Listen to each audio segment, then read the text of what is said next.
Sir हम life में सब कुछ को बड़ा करना चाहते हैं, मगर सर हमें फियर होता है सर कुछ ना कुछ। तो सर मैं जानना चाहता हूँ आपकी तरह सर फियरलेस कैसे हो सकते हैं सर? कितने लोग चाहते हैं? आई आंसर दे। और तेरी इतनी मेजॉरिटी, आपको तो भाई पॉलिटिक्स में होना चाहिए। सर मैं जानना चाहता हूँ सर आपकी तरह सर एब्सोल्युटली फियरलेस कैसे हो सकते हैं? मेरी तरह? Yes sir. मेरी तरह तो एक ही है भैया इस दुनिया में। पहले ध्यान से समझना है डर किस चीज का होता है। जैसे आप क्या करना चाहते हैं थोड़ा शेयर करेंगे, if you are okay with it, जो करने के नाम से आपको डर लग रहा है। सर एक तो सर जैसे स्टेज पर बोलने पे मुझे बहुत डर लगता है। वो तो डर अभी मैं निकाल दूंगा, 2 मिनट में यहाँ पे आ जाओ, अभी निकल जाएगा डर। आओ आओ ना भाई।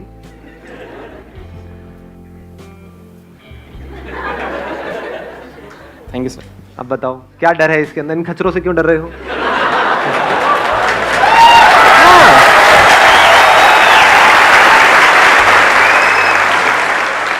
आपने मेरे सेशंस देखे हैं? यस सर, सारे देखे सर, मैं 4 सारे देखे हैं। तो उन सबको, जो भी आपने इतने सारे सेशंस देखे हैं, उसको शॉर्ट में एक्सप्लेन करना हो 2 मिनट के अंदर अंदर, तो आप करो। आपको सबसे अच्छी चीज क्या लगी मेरे सेशन में? मुझे सबसे अच्छी बात आपकी ये लगी सर, आपने एक बार बोला था कि जो भी काम करो एटीट्यूड के साथ करो। आपने बोला था कि मेरा ये है, आप तुझे चाहिए तो ले, नहीं तो आगे जा, मुझे कोई फर्क नहीं पड़ता। हाँ सर ये चीज़ मुझे बहुत अच्छी लगी। इन सबको बोलो कि देखो मैं तुमको ये बात बता रहा हूँ, चाहिए तो लो, नहीं तो तेल लेने जाओ। इसकी डेप्थ को समझो। ये जो मैं वर्ड यूज करता हूँ ना, 7 वाले गए तेल लेने, इसको समझने की कोशिश करो। मतलब किस वे में बोल रहा हूँ, कि इसका मतलब वो कुछ भी बोल रहे हैं, कुछ भी सोच रहे हैं, उससे हमें फर्क नहीं पड़ना चाहिए। हमें जो करना है वो हमें करना है। यानी हमने किसको छोड़ा? काम को नहीं छोड़ा, बोलने को नहीं छोड़ा, रिजल्ट को छोड़ दिया, कॉन्सिक्वेंसेस को छोड़ दिया। जो कॉन्सिक्वेंसेस की परवाह नहीं करता है उसके अंदर डर नहीं होता है। अब यहां पे थोड़ा सा समझदारी से आगे बढ़ना होता है। You're okay? कुछ और बोलना है? नहीं सर। कोई डांस वांस? नहीं सर। गाना वाना? नहीं सर। तो बंगला शंगड़ा? नहीं सर। हो गया? चलो okay, please have a seat.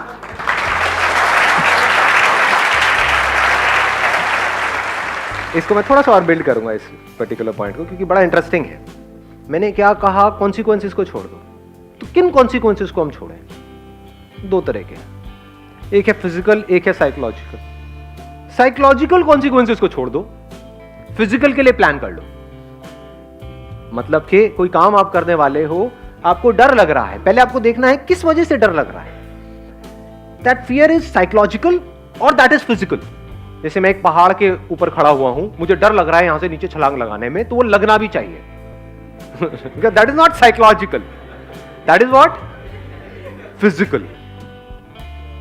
आ रही है ना बात पकड़ में? ये बड़ा सटल सा पॉइंट है, अगर आप इसको कैप्चर करोगे तो बड़ा मजा आएगा। फिजिकल फियर्स के लिए क्या करना है? प्लान करना है, वहां पर प्लानिंग काम आती है। साइकोलॉजिकल फियर्स में कोई प्लानिंग काम नहीं आती है, वहां पर सिर्फ समझ काम आती है। जैसे अभी जो इनका फियर था पब्लिक स्पीकिंग का, वो क्या है? वो फिजिकल फियर है या साइकोलॉजिकल है? साइकोलॉजिकल है, क्योंकि फिजिकली यहां पर आकर के कुछ भी करके चले जाएं, कोई कुछ नहीं करने वाला, सब देखेंगे 2-4 मिनट में सब भूल भाल जाएंगे। तो आप कोई काम करने वाले हो और आप कह रहे हो कि मेरे को वो काम करने से डर लग रहा है। क्यों डर लग रहा है? इसको फिगर आउट करना है। क्या इसलिए डर लग रहा है कि मैं वो काम करूंगा तो लोग क्या कहेंगे, मेरे घर वाले क्या कहेंगे, किसी को बुरा ना लग जाए? ये सब क्या है? साइकोलॉजिकल है। या डर इसलिए लग रहा है कि मैंने 5 साल तक काम करके कुछ पैसा जोड़ा है, मान लो 5 लाख रुपए जोड़ा है, और बड़ी मेहनत करके सुबह से रात तक, तो मुझे डर लग रहा है कि मैं ये काम करूं और वो पैसा चला ना जाए। ये क्या है? साइकोलॉजिकल है, फिजिकल है? फिजिकल है। ये डर होना भी चाहिए। जिनमें ये डर नहीं होता वो सड़क पे आ जाते हैं, बर्बाद होने में 2 मिनट लगते हैं। तो बस ये 2 ही तरह के फियर्स होते हैं, फिजिकल है, साइकोलॉजिकल है। फिजिकल में क्या काम आता है? Planning, learning, knowledge, understanding of that thing that you are doing. जैसे अगर पहाड़ से आपको छलांग लगानी ही लगानी है तो बंजी जंपिंग करो ना, उसमें कोई रिस्क नहीं है। पैराशूट लगा के करें सर?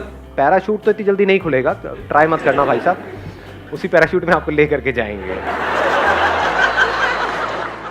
तो ये बात पकड़ में आई कि फिजिकल के लिए we need to do a lot of things. In psychological fears nothing needs to be done, it just needs to be understood. उसको समझ लेना है और समझ करके एक्ट करना है। और जब आप एक्ट करोगे आप देखोगे अरे इसमें तो डरने वाली कोई बात ही नहीं थी। बट सर फिर भी लगता है। उसके बाद नहीं लग सकता। कोई भी चीज जब तक आपने नहीं सीखी होती है तब तक डर लग रहा होता है, या जब सीख जाते हो उसके बाद भी डर लगता है? और सीखने के बाद अगर आपको डर लग रहा है तो वो साइकोलॉजिकल नहीं है, वो फिजिकल है। यानी आपको तैरना आ गया है। जब तक तैरना नहीं आता है पानी से बड़ा डर लगता है। जब तैरना आ जाता है तो क्या स्विमिंग पूल में आपको तैरने से डर लगता है? लगाओ थोड़ा सा दिमाग। बट अगर समुद्र में तैर रहे हो वहां पे डर लगता है? क्या लगना चाहिए? नहीं लगना चाहिए। या 2 किलोमीटर अंदर चले गए फिर कह रहे हैं भैया आई एम फियरलेस।